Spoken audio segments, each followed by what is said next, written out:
27 तारिख खालि अल बर' students union NDFB आरो इउबिपिअ बे मोनथाम संगठननि दैदेनगिरिफोरजों भारत सरकार असम सरकारनि जि सुक्ति जादों बे सुक्तियाव बिटिसिनि अनगायैबो बिटिसिनि बाहेरायाव थानाय कन्टिगुवास ट्राइबेल गामि आरो ट्राइबेल एरियाफोरखौ दाजाबनाय जागोन बे सुक्तियाव दङ मात्र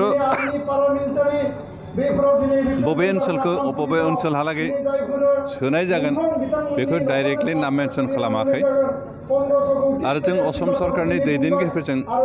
गोबांबार सावरायदों आरो बे सावरायनायाव असम सरकारनि नेतृत्वआव थानाय जायफोर बिबानगिरि बिथांमोना स्पष्टयै बुंदों जे बिटिसिनि सिमा बारायनाय बेखौ सानजाहा सिमा बारायनायखौ असम सरकारा इन प्रिन्सिपल मानिना लाखाबाय नोंसोर जेबो सिन्था खालामनाङा खिन्थु दा किसुमान पलिटिकेल कारनाव जों स्पष्टयै अमुकहालागै बारायनाय जाथोंसै होननानै नामखौ लिरना उल्लेख खालामनो हायाखै खिन्थु दानि जि सुक्ति बेवहाय ओरैबायदि दंखायो जे a commission will be set up to recognise and decide the extended area originally demanded by the movement group होननाय दंखायो दानो मुभमेन्ट खालामनाय संगठनफ्रा जि एरियाखिनिखौ क्लेम खालामदों जोंनि बड'लेण्डआव सोनांगौ होननानै बेखिनि एरियाखौ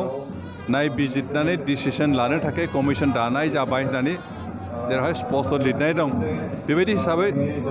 आनडिभाइडेड सनितपुरनि रायजो राजाफ्रा गावसिनि ओनसोलाव गोलैयाखिसै होननानै दुखु खालामनायनि खुनु जुक्ति गैया आरो बे हाबखागोन मानोना कमिसनाव बे बुस्थुफ्रा स्पष्ट लिरनाय थागोन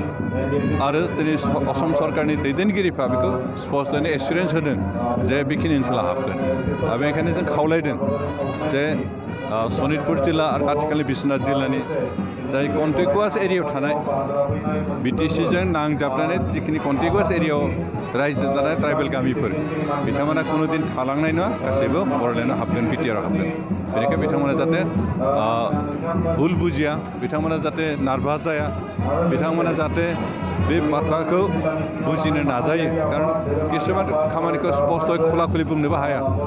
स्ट्रेटेजिक कारनाव पलिटिकेल माखासे रिजन्सखौ लानानै बे जेब्लाहालागै कमप्लिट जाया अब्लाहालागै नाम उल्लेख खालामनानै स्पष्ट खालामनायनि एसे असुबिदा थायो बेबायदि कारनाव बेबायदि स्ट्रेटेजिक कारनाव जेरै अमुक जायगाहालागै जागोन अमुक एरियाफ्रा बड'लेण्डआव हाबगोन बेदिनो स्पष्ट लिरनाय गैयाबाबो जिहेतु लिरनाय दंखायो इनडाइरेक्टलि जे अरिजिनेलि डिमान्डेड बाय दा